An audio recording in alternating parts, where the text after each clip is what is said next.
Okay, I'm going to introduce my boy Farid in the house. Make some noise for Farid.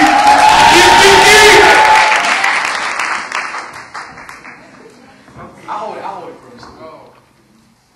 Most of you are from East Africa, right? Yeah. Anybody from West Africa? No. Let them speak. I guess not. The Ghanaians in the house. Say something, bro.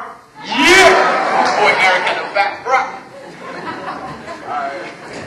Well, it seems like in Muslim communities, there's one Muslim group that's rarely represented, that's the West African Muslims, and there are millions and millions of them.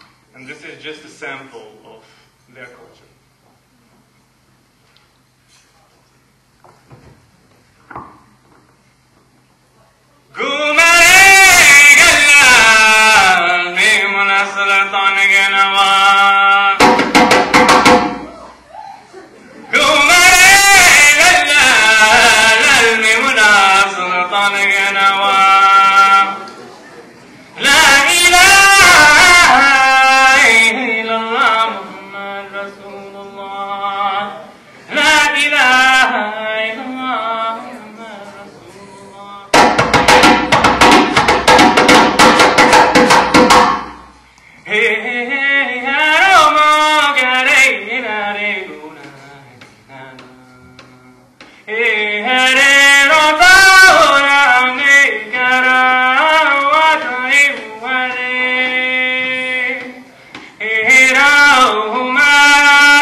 What's up?